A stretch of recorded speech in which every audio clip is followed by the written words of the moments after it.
Okay, let's return briefly to examine the biopsychosocial model of adoption adjustment that I previously highlighted. Now, we've covered the genetic, prenatal, and pre-placement factors impacting on children's adjustment. I now want to turn to a number of contextual factors that influence adjustment. Some of these will be covered in much more detail in subsequent courses, but I want to spend a little bit of time highlighting some of the key issues here. It should come as no surprise that research has found that the quality of adoptive family life plays an important role, a significant role in the adjustment of children, just like in non-adoptive families. In fact, the pattern of findings are quite similar to the non-adoptive families. So in doing an assessment and working clinically with adoptive families, it's important to pay attention to a number of family issues. The first, of course, is the marital relationship. The marital relationship is the key to a healthy family system, and we need to be looking at how mom and dad are getting along as spouses, in addition to the quality of their parenting. Of course, the emotional well-being of parents is important, whether they're under a great deal of stress, whether they suffer from depression, anxiety, personality disorders, or any form of clinical psychopathology is a key because it sets the tone for the family. What's their style of parenting? Specifically, to what extent are they empathic, emotionally attuned to their children? Do they set appropriate limits, rules? Do they use effective discipline strategies? Importantly, what are their expectations about their children? Do they have a reasonable understanding of what their children had been through prior to even entering their family, and the extent to which recovery from this early adversity that I've talked about is likely to happen? Research has shown that unrealistic parental expectations is one of the most powerful predictors of placement disruption in adoptive families, as well as predicts quite well to dissatisfaction with the decision to adopt the child. Quality of parent-child relationships, their attachments. This is key in all families, but in adoptive families, particularly those adopting children beyond the infancy years, there's a greater risk for attachment problems, in part because of previous disrupted attachments, in part because of the early adversities such as neglect or abuse or orphanage life that these children experience and that parents need to address. What's the quality of family communication in general, as well as about specific adoption-related issues that I'll talk about. And finally, what's the quality of the family support system? This is particularly important in adopting children with special needs. These children present tremendous challenges for parents. They can't do it alone. We find that parents need help from extended family, from their friends at times, from other adoptive parents, from support systems, and importantly, from professionals. In addition to the general parenting issues, adoptive parents encounter specific tasks and responsibilities that are unique to their family system. Managing these tasks and responsibilities plays a significant role in children's adjustment. For now, though, let me just call your attention to some of the more important ones. We're going to return to these issues and discuss them in much more depth in subsequent courses. First, what about integrating the child into the family? Now, when you adopt babies, especially newborn babies, this isn't much of an issue. But once we get past the second half of the first year and certainly into the second and third year, issues related to attachment are significant, or can be significant anyway. These are children who have experienced previous disrupted attachments. They've experienced early adversities, neglect and abuse, and this can complicate the integration process. Sometimes children's developmental needs may be inconsistent with the goals of family integration. Consider the complication that comes about when you're adopting an older child, middle childhood, even a little bit older in the teenage years.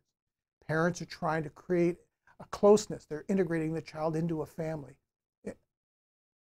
But the children, they're at a stage developmentally where increasing autonomy and independence is a normal part of their life. So as parents are trying to create closeness, children developmentally are moving away from the family. This can complicate the integration process. Another important part of adoptive family life is talking to children about being adopted. This is a major issue for parents. It reminds them that the child is not only part of their family, but is connected to another family as well. So we have here a process of family integration, sometimes running counter to the process of differentiating the child from them. They are part of their family, but they're also part of a previous family, and sometimes more than one family. Helping the child to understand the meaning and implications of being adopted is also a key issue in the adoptive family system. Helping them to understand the reasons for not living with the birth family. This involves sharing of background information. Sometimes this information is not particularly positive. Perhaps the core issue in adoption that families need to deal with is helping the child cope with separation and loss. Adoption-related loss, as we'll see, is quite pervasive and impacts on the child's sense of self and on the family dynamics. Helping the child to understand their heritage, particularly cultural heritage when they come from another country, or helping them to understand issues related to their birth family when their birth family is of a different race or ethnicity, also is a significant issue in the life of these parents, as is managing contact with birth family. More and more of adoptions today are open placements. One of the responsibilities of parents is helping the children to manage the relationship with birth parents, with birth grandparents, siblings, and so forth. And finally, of course, helping the child to deal with identity, specifically adoption-related identity issues. And in transracial and transethnic placements, this is more complicated. In many cases, parents do not have much information about the experience of being African American or Hispanic or Asian in our country, and helping the child to feel comfortable with their heritage is a key issue. And we're going to come back to this issue in another aspect of this course.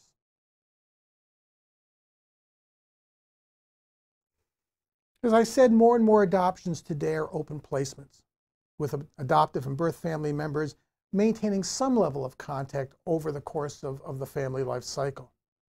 Even in child welfare adoptions, where birth parents have had children removed from them and parental rights have been terminated, we're seeing more and more open placements. If not with the birth parents, who may have been neglecting and abusive and therefore contact wouldn't be particularly appropriate, then at least with the grandparents, with siblings, with uncles and aunts, with cousins.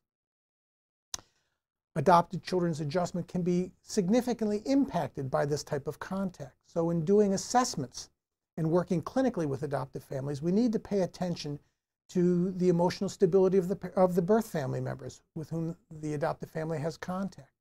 And importantly, the extent to which birth family supports the child's adoption. When contact is made, we need to be aware of and help parents to deal with some of the messages that may be provided to the child by birth family members. Above all else, we want to help the child to avoid that feeling of divided loyalty, that they have to love one family more than another. In most cases, open placements serve the children quite well. However, there are times when the clinician may need to help adoptive parents manage conflicts with birth family members. They may need to help family members to figure out sometimes how to restrict contact, at least for a while, with birth family members with whom there had been previous contact. At other times, they may have to figure out how to open what was previously a closed adoption. These goals are an important part of the clinical process in working with adoptive families. For those of you who may not be aware of what I mean by open placements, let me explain it this way. Open adoption has to do with the extent to which the birth family members and the adoptive family members have identifying information with about one another and have contact in the post-placement period. And today there is a wide range of openness, from the traditional closed placements in which there is no sharing of identifying information and no post-adoption contact, to what are called fully disclosed adoptions, in which there's sharing of identifying information and ongoing contact in one form or another. It might be indirect through telephone, through email, through Facebook. It may be direct through visits periodically and from one family to another. The extent to which there are visits will vary. Finally, I want to turn our attention to some of the systemic factors impacting on children. Some of these factors I've already alluded to in discussing pre-placement issues, but a few additional words are in order. Let me begin by emphasizing that we are all embedded in societal systems that impact on our lives. But adopted and foster children appear to be impacted by a wider array of systems that are more active in their lives. They're part of multiple family systems, for example. Not just the birth family system and the adoptive family system. Many of these children today are part of the child welfare system and come into their adoptive homes after multiple foster care placements, so that there are many systems, family systems that they've been part of. Their lives are also controlled by the legal system and by the child welfare system. And far too many of adopted children today have medical problems, mental health issues, and learning problems, and so are impacted by the respective systems that are responsible for helping parents with these areas, in these areas. Unless interventions take into account the multi-systemic nature of the forces impacting the child, they're going to be less effective. Let me focus on the child welfare system as an example of what happens to children sometimes. Foster care is supposed to be temporary and to offer children protection and nurturance. But too often the system that is supposed to support children only further traumatizes them. We refer to this as systemic trauma. Psychologically, systemic trauma refers to the child's sense of confusion, despair, helplessness, hopelessness, and rage that comes from the following. First, being moved from home to home, often abruptly and with no preparation or explanation.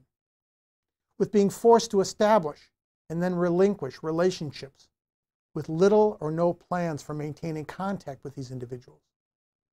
With being promised stability and nurturance by caregivers and even by professionals, only to have those promises broken. With feeling that no one really understands or cares. With losing any sense of control over one's life. Okay. So some examples of systemic trauma. One is multiple foster care placements and orphanage life. In both cases, these are children who are in an environment that is supposed to protect them, but too often they're neglected, abused, moved around in ways that are disruptive to their life. They are traumatized. Another example is the failure to help children maintain important relationships with attachment figures and supports from the past. This can be biological family members. It's often previous foster family members, sometimes siblings they've been separated from. Very often siblings are in other placements. Another issue that I've encountered a lot in my work is the failure to maintain therapeutic continuity. Children are moved from home to home, and therapists are lost. Therapists with whom they've had a trusting relationship. The justification is, well, we can find another therapist for the child after the move, but there isn't an appreciation of the role of therapeutic alliance for the well-being of children.